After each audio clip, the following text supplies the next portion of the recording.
सरकार कसरी सञ्चालन हुन्छ भनेर तपाईलाई म सिकाउन चाहन्छु। हाम्रो 3 तहको सरकार हुन्छ। एउटा संघीय सरकार भयो, एउटा प्रदेश सरकार भयो र एउटा स्थानीय सरकार भयो। जुन ठाउँमा घटना घट्यो त्यो ठाउँमा ट्राफिकले लगाएको होइन, ट्राफिकले व्हील लक गरेको होइन। कुनै भिडियोमा छ ट्राफिकले लगाएको, त्यसमा व्हील लक लागेको छ, नगर प्रहरीले लगाएको छ। म विपक्ष दलका साथीहरूलाई, मान्छेहरूलाई सोध्न चाहन्छु, स्थानीय सरकार कसको छ अहिले? राष्ट्र स्वतन्त्र पार्टीको छ? यो प्रदेश सरकार कसको छ अहिले? राष्ट्र स्वतन्त्र पार्टीको छ? 2 तहको सरकार त तपाईहरुसँग छ।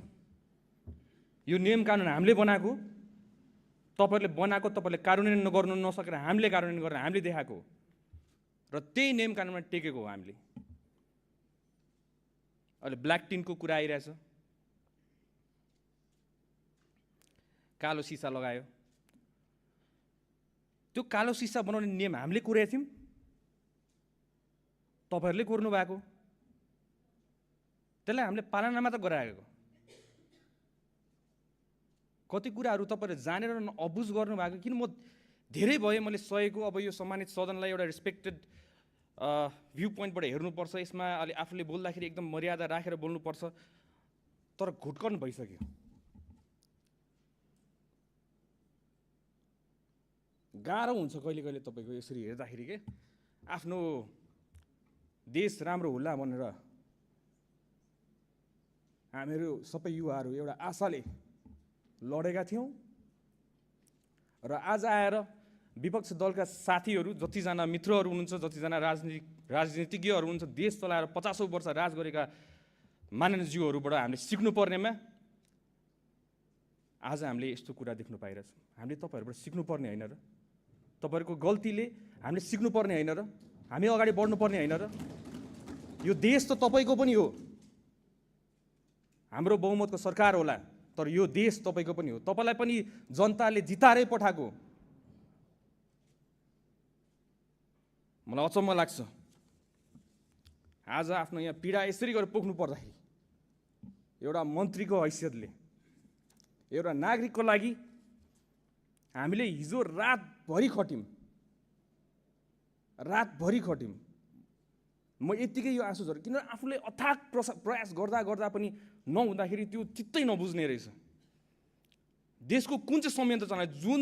जुन संयन्त्र नेपाल प्रहरी, ट्राफिक प्रहरी जसरी पहिला नेताको मात्र रक्षा गर्नुलाई, आज हिजो राति तपाईँ हेर्नु होला, त्यहाँ रातभरि नेपाल प्रहरी, ट्राफिक प्रहरीहरू बाटोभरि उभिएर बसेका थियो। उहाँहरू VVIP सेक्युरिटी दिएर कसको लागि? गणेश नेपालीको सेफ ट्रान्सफर एयरपोर्टको लागि। रातभरि सुतेका छैनन् उहाँहरू पनि आफ्नो नागरिकको रक्षा गर्नको लागि। हामी पनि त्यहाँ गयौँ। त्यहाँ गएर सबै कुरा व्यवस्था गर्नको लागि सबै स्पेशलिस्टहरू बोलायौँ, सबैजना राख्यौँ। पैसाको तपाईँ टेन्सन नलिनु, सरकारले जति खर्च गर्नुपर्छ गर्छ, आफ्नो नागरिकलाई बचाउनको लागि गर्छ। किन नगर्ने? पहिला त्यही VIPलाई मात्र सेक्युरिटी दिन्छ भने आज नागरिकलाई सेक्युरिटी दिनको लागि हरेक बाटोको कुना काप्चामा बसेको थियो।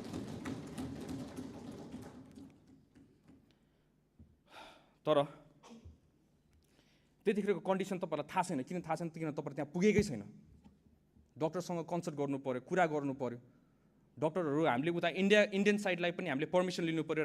राति परिसकेको थियो, पर्मिसन लिन परराष्ट्रलाई हामी परराष्ट्र मन्त्री उठ्नुभयो, परराष्ट्र सचिव उठ्नुभयो, इन्डियन एम्बेसीसँग कोर्डिनेसन गर्नुभयो। इन्डियन एम्बेसीसँग कोर्डिनेसन गरेपछि उताको एम्सको टिमलाई रेडी गर्नु पर्यो। उतापट्टि आउँदाखेरि फेरि यताबाट एयरप्लेनले हाम्रो एयर एम्बुलेन्स स्ट्यान्ड बाईमा राख्यौँ हामीले। म आफै गएर त्यहाँ निरीक्षण गरेँ, किनभने हाम्रो डोमेस्टिक एयरपोर्ट जाने बाटोमा चाहिँ तपाईँको त्यो पिच भएको छैन। त्यो गल्ती हामीले लिनुपर्ने, पिच नभएको।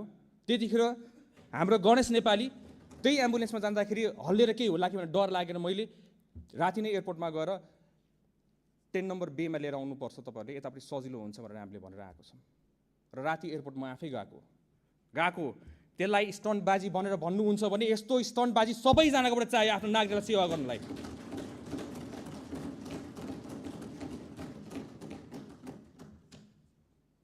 पत्रकार मित्रहरूलाई पनि तपाईँले सोध्नु होला, जतिजना मान्छेले त्यसलाई स्टन्टबाजी भन्नुभयो, क्यामेरा लिएर हिँड्छ भनेर।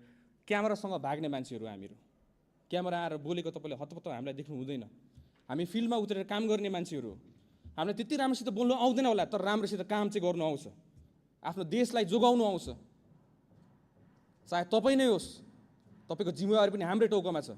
हामीले नै त्यो जिम्मेवारी निर्वाह गरेर हामी तपाईँको सुरक्षाको लागि हामी खटिरहेछौँ। हामीले कहिले पनि भनेका छैनौँ कुनै दल कुनै पार्टी भनेर हामीले छुट्याएको छैनौँ यहाँ। तर पहिला के हुन्थ्यो, हामी पहिला बस्दाखेरि एउटा नागरिक भएर हेर्दाखेरि के हुन्थ्यो, यताबाट एकजना उफ्रिनुहुन्थ्यो, उताबाट अर्कोजना उफ्रिनुहुन्थ्यो, दिनभरि त्यो ड्रामा हुन्थ्यो हाम्रोबाट यहाँ। तर अब हामी नसुध्रेर कहिले सुध्रिने? त्यही भएर हामीले हिजो अथाक प्रयास गरेको, प्लेन श्री एयरलाइन्स रेडी गरेको, पर्मिसनहरू लिनुपर्छ लिएकै हो। तर डक्टर्सहरूले स्टेबल राख्नु पर्यो, पेसेन्टलाई स्टेबली ट्रान्सफर गर्नु पर्यो। अब उहाँको ब्लड प्रेसरै लो भइसकेको थियो। ब्लड प्रेसर लो भएको टाइममा हामीले उहाँलाई लाँदै गर्दाखेरि केही गरी घटना घटिहाल्यो भने त हामीले त बचाउने उद्देश्यले गरिरहेको हो नि त। डक्टर्सहरूको रेकमेन्डेसन त बुझ्नु पर्यो। अब यहाँ आएर सबैजना एक्सपर्ट भइसकेका छन्, सबैजना डक्टर्स भइसकेका छन्। त्यहाँ डक्टर्स एक्सपर्ट्सहरू, नेपालको विज्ञ डक्टर्सहरू सबै हामीले राखेको थियौँ त्यतिखेर। कुनै हालतमा बचाउनु पर्यो हामीले भनेर भने त। तर त्यही पनि त्यो जिम्मेवारी कसको थियो? स्थानीय तह त। स्थानीय तहको सरकार कसको छ अहिले नेपाल अहिले काठमाडौँमा? तपाईँहरू आफै भन्नुहोस्, स्थानीय सरकार कसको? व्हिल लक लगाएको कसले? हामीले भनिराख्नु पर्ने, अनि त्यो दोष पनि हामीले भोग्नुपर्ने। हामीले आफ्नो जिम्मेवारी निभाउँछौँ, जोसुकैले गरेको होस्। आफूले अघि बढ्नुपर्छ, त्यसमा दोष लाउनु हामीलाई छैन। आफूले गर्नुपर्ने कर्तव्य, राज्यले गर्नुपर्ने कर्तव्य त यही त हो त। आफ्नो नागरिकलाई जसरी भए पनि बचाउनु पर्ने गर्छौँ। 3 रात सुत्नु नपरोस्, 4 रात सुत्नु नपरोस्, हामी सुत्दिनौँ।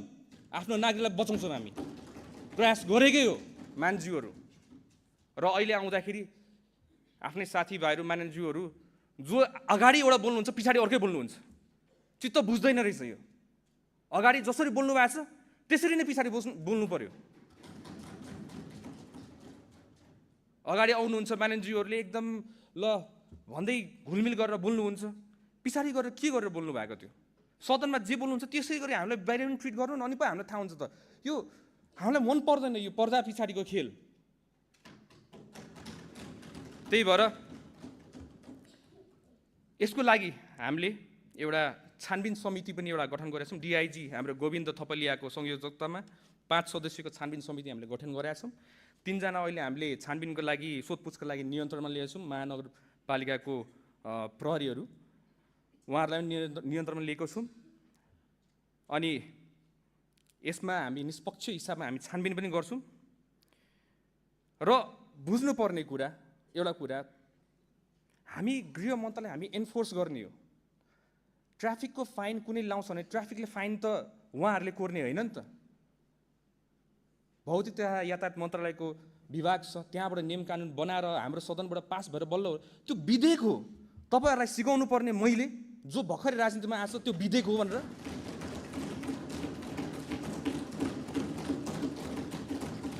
मलाई भन्नुभएको होइन तपाईँहरूले, कतिजना मानिसहरूले मलाई भन्नुभयो होइन संविधानको स थाहा छैन यहाँ आएर भने। अहिले आएर संविधान स थाहा नहुने मान्छेले तपाईँलाई संविधान सिकाउनु पर्ने यो दिन आएको हो यो सदनमा।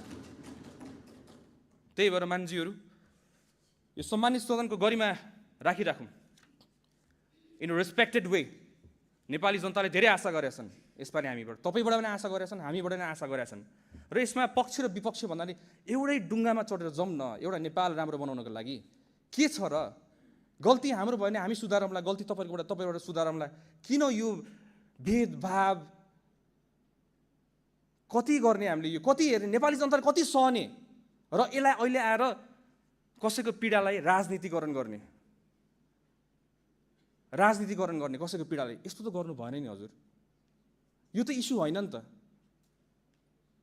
निर्मला हत्याकाण्ड पनि राजनीति भएको होइन त्यतिखेर? तपाईँहरू मलाई भन्नुहोस्, त्यो सानो नानीको लास माथि राजनीति गर्ने को हो त्यतिखेर?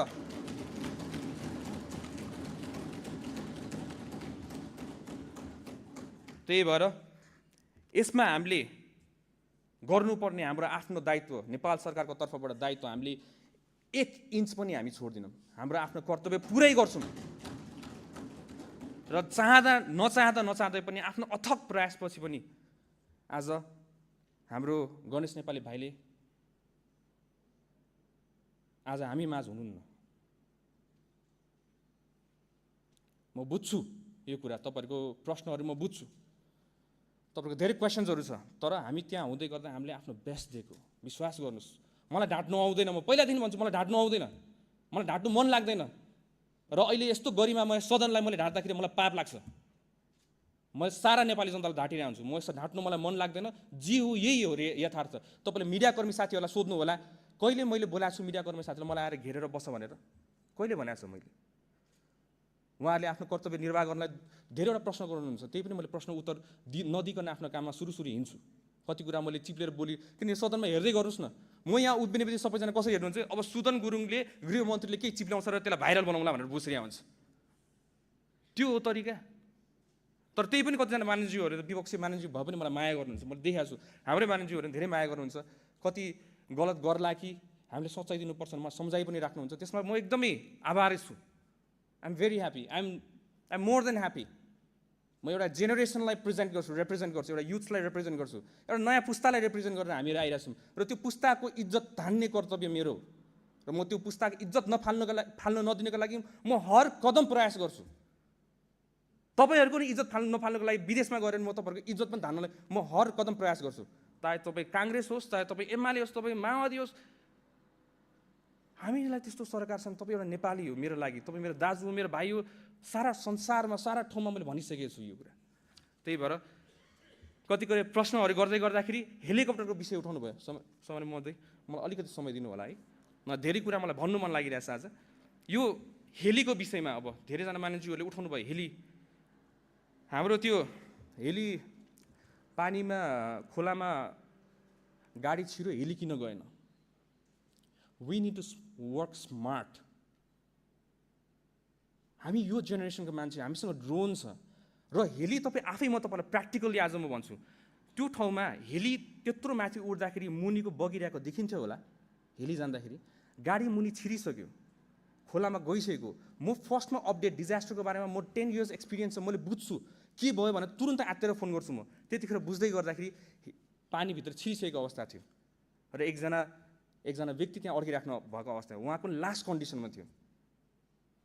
हेलीले उद्धार गर्नलाई तपाईँको सर्टन चिजहरू चाहिन्छ त्यसमा, र त्यो मुनि गएर खोज्नु मिल्दैन। त्यसमा ड्रोन चाहिन्छ। ड्रोन भयो भने तपाईँको मुनि गएर हामीले चाहिँ मजासित कहाँ सकेको छ भने खोज्नुपर्छ।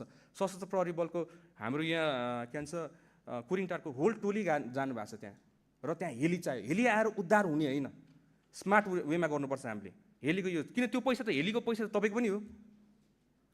कतिजनाले मलाई फोन गर्नुहुन्छ, यहाँ एकदम अर्जेन्ट भयो हेली उडाउनु पऱ्यो, एकदम अर्जेन्ट भयो हेली उडाउनु पऱ्यो। किन? अब सवारी दुर्घटना भएको छ। हामी बुझ्छौँ त्यो संवेदनशील पनि, त्यसको विषय हामी बुझ्छौँ। We understand.